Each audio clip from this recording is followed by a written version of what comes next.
brother! Jay, we are barely a month out from the release of the Crimes of Grindelwald, and I am just so excited! This movie seems to be just riddled with mystery from top to bottom, except for that Nagini thing. We totally called it! But seriously, it seems like all of the characters are totally spread out, and it's not even abundantly clear, like, who's even on the same side. But by far, one of my biggest questions going into this movie has got to be, why can't Dumbledore move against Grindelwald?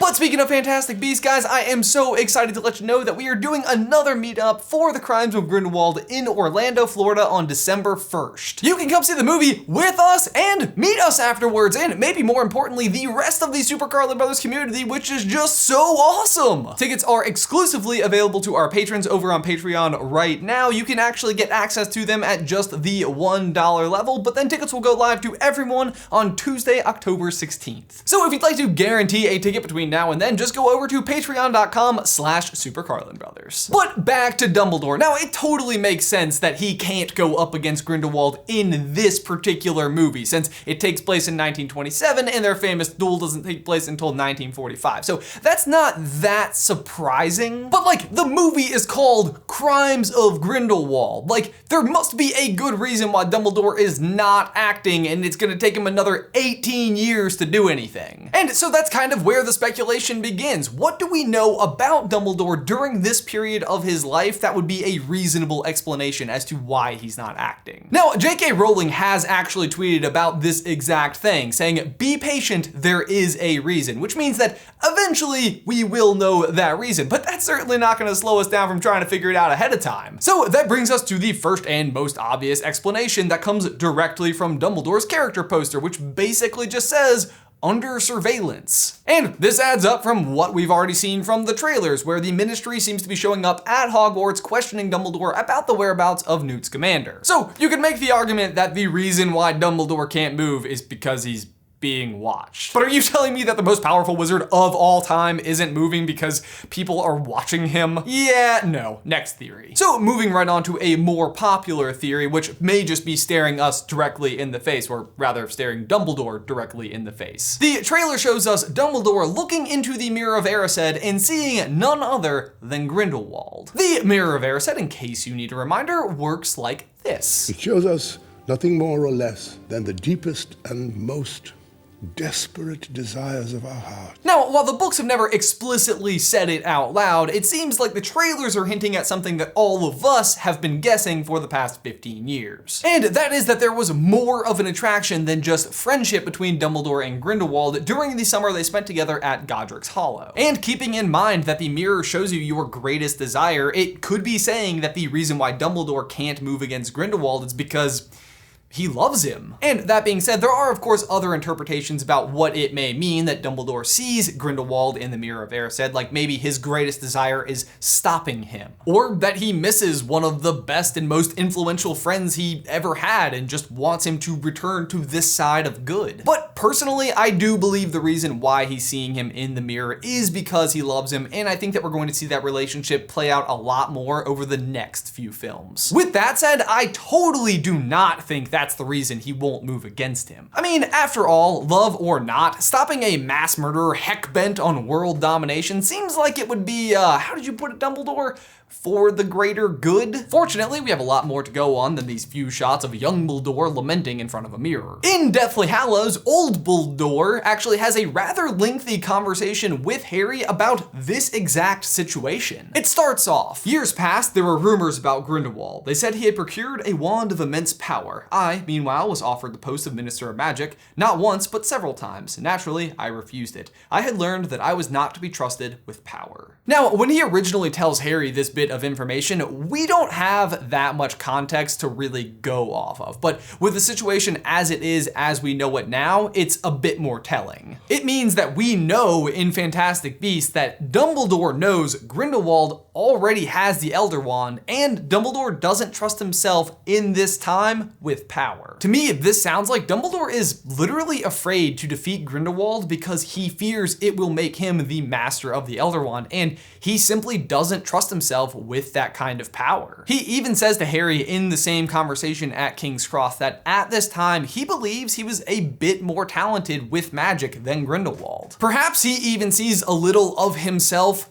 in Grindelwald, and I actually mean that quite literally. Like, think about the mirror. Who's looking back at him? Which actually gives us yet another interpretation of what Dumbledore's seeing in the mirror. Maybe his great fear is that what he's seeing is telling him that he wishes he could be Grindelwald. And that may indeed be true, but Dumbledore does give one last bit of information to Harry that needs a little further dissection. They say he feared me, and perhaps he did, but less I think than I feared him. It was the truth I feared. You see, I had never known which of us, in that last horrific fight, had actually cast the curse that killed my sister. Okay, so let's back up a little bit. Are you telling me that the reason why Dumbledore was afraid to face Grindelwald is because he was afraid that it would reveal that he had actually been the one who killed his sister? What does this even mean? That, like, Grindelwald knows it was him and might tell him so? I mean, maybe, but like, he's kind of the enemy anyway. Like, could you actually even trust anything he said? Could you just take his word for it?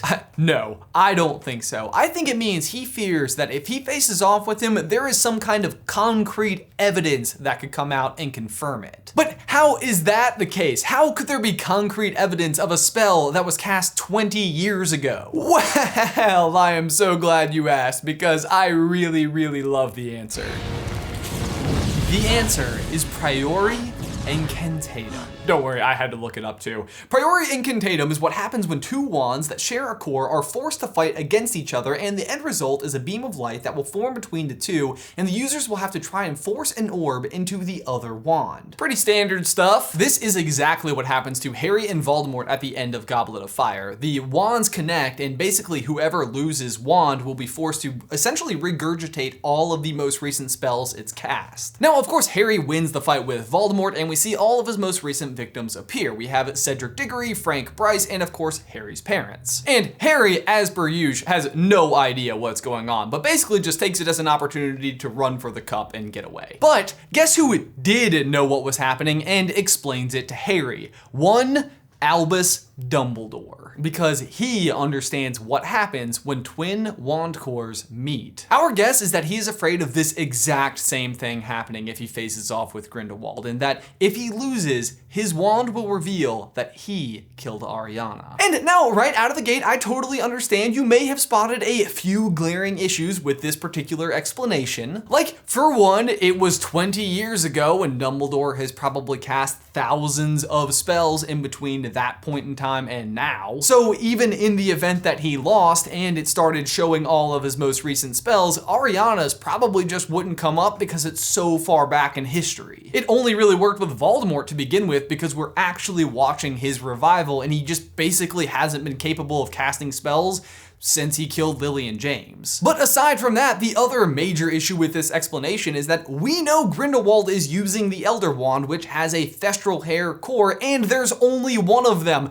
How can it have a brother? And you're right, in order for Dumbledore to actually be fearing this outcome, a couple of different things would need to be happening. First, he would have to have a second wand that he hadn't used for 20 years, and he would need to think that there was some specific reason why he needed to use that wand in order to face off with Grindelwald. Totally impossible, right? Welcome to SuperCarlinBrothers. We have to go all the way back to the very first cast image we ever got for the Crimes of Grindelwald. It's ridiculously easy to miss, but if you look carefully, you can see that Dumbledore is holding a wand, which is not that surprising that we don't recognize it, because we know he doesn't win the Elder Wand, the wand we know him to have, until 1945, which wouldn't be very significant at all, except for the fact that they just released another poster where he's holding a totally different wand. Yeah, that's right. Dumbledore totally has two wands, but the question is, why would he be using one over the other? Well, in short, here's the theory. Back when Dumbledore and Grindelwald were kids and spending that summer together at Godric's Hollow, I think that they were in hunt of the Deathly Hallows, and while they didn't find the actual Elder Wand, I think they found something close.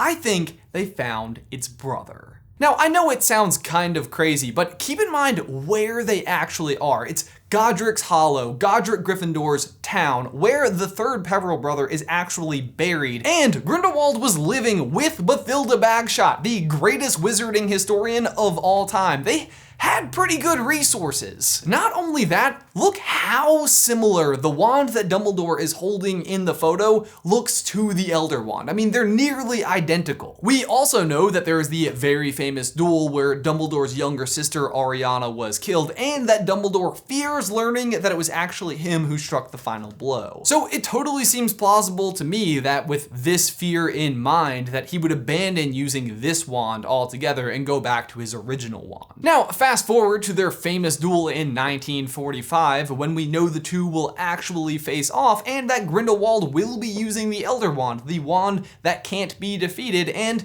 we know who wins.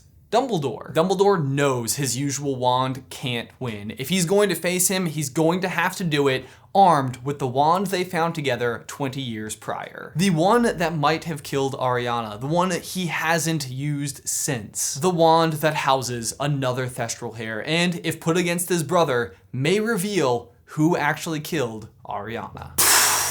Even if you go back to the passage in Goblet of Fire where Dumbledore is explaining this phenomenon to Harry, it says, "Priori Incantatem," he muttered. That just so reads like a thought that has long haunted him. This is why I think Dumbledore is going to such lengths to avoid actually facing off with Grindelwald, and I think exactly what Dumbledore later tells Harry is the exact reason why he specifically thinks Newt is the man for the job. He tells Harry, "It's a curious thing, Harry, but perhaps those who are best suited to power are those who have never sought it." This is almost the exact same sentiment we hear Dumbledore express to Newt in the latest trailer. Do you know why I admire you, Newt? You do not seek power. You simply ask, is the thing right? Basically, if Newt is capable of defeating him, it will make Newt the master of the Elder Wand, and there is no one else that Dumbledore trusts with that power. But hey, I guess we just have to wait one more month to find out how it all comes together. And if you'd like to find out with us, you can totally do that by going to patreon.com/SuperCarlinBrothers, become a $1 patron and get early access to the tickets to our meetup. But guys, for my question of the day, what do you think? What is the most likely explanation as to why Dumbledore just can't move against Grindelwald? Be sure to leave all of your thoughts in the towel section down below. Are you a fan of Newt Scamander and all of his Hufflepuff-dom? Be sure to head on over to SuperCarlinBrothers.store and check out our Lions, Snakes, Eagles, and Cakes t-shirt. It's totally one of our favorites, and I'm sure you'll love it. Guys, as always, thanks for watching. Be sure to like this video and subscribe to the channel if you haven't already. If you'd like to see some more Fantastic Beasts action from us, you can click right here to figure out what we think Newt's Patronus might be, or right here to find out how the Sorcerer's Stone is actually made. But Jay, that's all I've got for you today, man. I will see you on Tuesday.